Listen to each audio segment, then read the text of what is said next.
বর্তমান যুগটা এইরকম।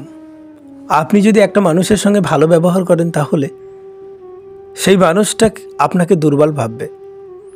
তাই তো ভাবছে এখন বর্তমান যুগে যে ভালো ব্যবহার করছে সেটাকে মানুষ বলছে দুর্বলতা, আর যে খারাপ নোংরা ব্যবহার করছে সেটা বলছে তার ব্যক্তিত্ব। একটা মানুষের সঙ্গে আপনি ভালো ব্যবহার করুন, দেখবেন আপনার সুযোগ নেবেই। আর আপনি তার সঙ্গে খারাপ ব্যবহার করুন, একটু কঠোর আচরণ করুন, দেখবেন আপনাকে ছেড়ে দেবে। ঠিক যেরকম জঙ্গলে গিয়ে দেখবেন সবথেকে আগে সোজা গাছগুলিকে খোঁজা হয়, সোজা গাছগুলিকে খুঁজে খুঁজে কেটে ফেলা হয়, আগে বাঁকা গাছগুলোকে রেখে দেওয়া হয়, কারণ সেগুলোকে নিয়ে কোনো কাজ হবে না। মানুষ দেখবেন দুটি পেরেক দেবেন, যেটা বাঁকা সেটাকে ছেড়ে দেবেন, যেটা সোজা সেটা দেখবেন পুঁতে দেবে। এই রকমই তাহলে দুনিয়ার সঙ্গে আমাদেরকে একটু তাল মিলিয়ে চলতে হবে।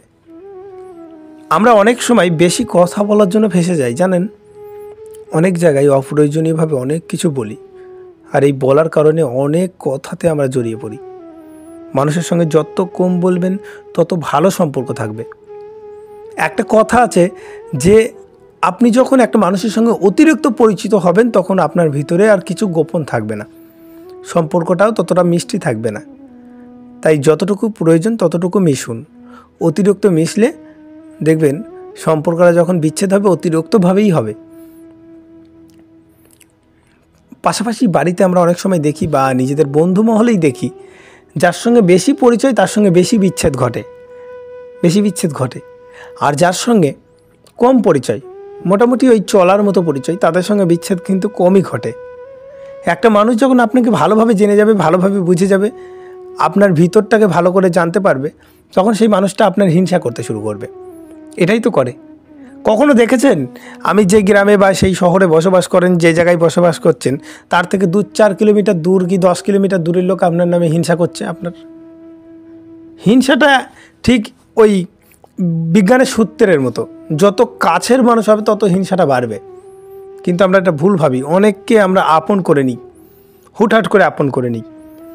যে সকল মানুষরা দেখবেন বেশি ব্যথা পায় তাদের কিছু বৈশিষ্ট্য আছে, তারা মানুষকে খুব তাড়াতাড়ি ক্ষমা করে দেয়, তারা মানুষকে হুটহাট করে আপন করে ফেলে, এবং তারা ভুলে যায় মানুষ তাদের সঙ্গে যখন খারাপ ব্যবহার করে তখন তারা মনে করে যে সেই মানুষটার সঙ্গে সে আর চলবে না, সেই মানুষটার সঙ্গে সে আর কথা বলবে না, সেই মানুষটাকে সে ক্ষমা করবে না, কিন্তু সে ক্ষমা করে ফেলে।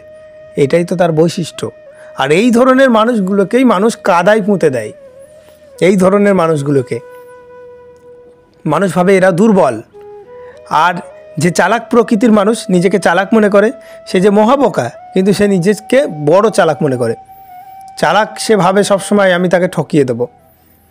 যদি কেউ আপনাকে কোনো দিন ঠকায়, একটুখানি দেখবেন, বাজ বিচার করে দেখবেন, একটু সময় নিয়ে দেখবেন, সেই মানুষটা নিজেকে মনে করে যে সে ঠকবাজ মনে করে নিজেকে। সে মনে করে আমি তাকে ঠকিয়ে দিয়ে খুব বড় কিছু অর্জন করে ফেলেছি, খুব আনন্দিত হচ্ছে। তার থেকে বড় একজন ঠকবাজ এসে তাকে ঠকিয়ে দিয়ে যাবে। ঠিক যেমন ধরুন একটা ছোট্ট চারা গাছ, সেই চারা গাছটা হচ্ছিল, তার উপরে একটা বড় গাছ আছে।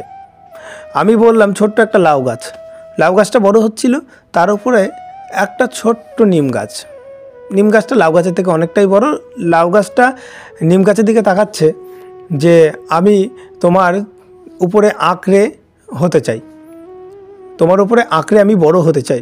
নিম গাছটা নিল না, নিম গাছটা তার নিচেই তাকে ফেলে রেখে দিল, ছায়াতে, বড় হতে দিল না। নিম গাছটা যখন একটু বড় হয়েছে, পাশের বট গাছের বড় ডালটা যখন তার উপর পড়ে যাবে না, তার ছায়াতে নিম গাছটাকেও শেষ করে ফেলবে। কারণ এই পৃথিবীতে যে যত বড়ই ঠকবাজ হোক, যে যত বড় মিথ্যুক হোক, তার থেকে বড় মিথ্যুক, তার থেকে বড় ঠকবাজ জুটে যাবে তাকে ঠকানোর জন্য, তাকে মিথ্যা কথা বলে ফাঁসানোর জন্য। একটা সুন্দর কথা আছে যে এই পৃথিবীতে যে যেমন তার জন্য সৃষ্টিকর্তা সেরকম মানুষ, সেরকম সঙ্গী রেখে দিয়েছেন। যে দেখবেন একটু খারাপ প্রকৃতির, বেশিরভাগ ক্ষেত্রে 2-1টা ব্যতিক্রম থাকে, আর ব্যতিক্রম কখনো উদাহরণ হয় না, এটা আমি বারবার বলি। ব্যতিক্রমকে কখনো উদাহরণ মনে করবেন না। যে দেখবেন ঠকবাজ তার জন্য ঠকবাজ আছে, যে দেখবেন মিথ্যুক তার জন্য মিথ্যুক আছে, যে দেখবেন মানুষকে বেইমানি করে মানুষের সঙ্গে, তাকে একজন বড় বেইমান এসে তাকে বেইমানি করে যাবে। এটাই তো নিয়ম। প্রকৃতি কখনো ঋণ কখনো রেখে দেয় না, শুধু একটু দেরি হয়। আমরা মানুষরা ভুলে যাই, কিন্তু প্রকৃতি ভোলে না, ঈশ্বর ভোলে না।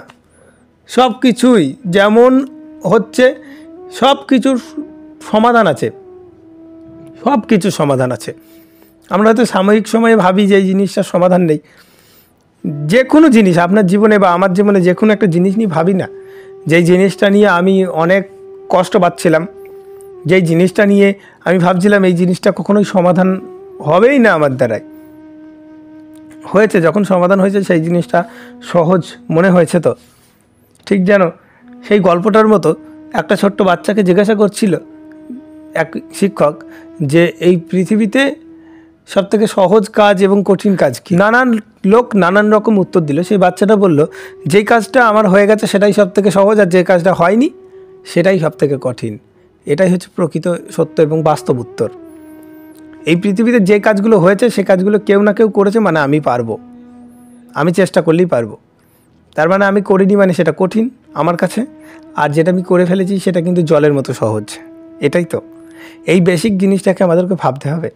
এই যে এতক্ষণের আলোচনা, এই আলোচনা থেকে আমরা অনেক কিছু কিন্তু শিখতে পারি, অনেক কিছু জানতে পারি, অনেক কিছু জানতে পারি। এগুলো কিন্তু আমার নিজস্ব যে কথা বা আমি যে নিজে বলছি এরকম না, এগুলো কিন্তু বিভিন্ন বইপত্র পুঁথিপত্র ঘেঁটে খুব সুন্দর কিছু কথা আমরা আলোচনা করছি। আমি আপনার সঙ্গে আলোচনা করছি। আপনারও যদি কিছু বোঝার থাকে, জানানোর থাকে, বিভিন্ন জনের সঙ্গে আপনার জ্ঞানটাকে ভাগাভাগি করতে চান, কারণ জ্ঞান যত ভাগাভাগি করবেন তত বাড়বে। তাহলে সেই জন্য ইউটিউব কিন্তু একটা কমেন্ট সেকশান দিয়ে দিয়েছে ভিডিওর নিচেই।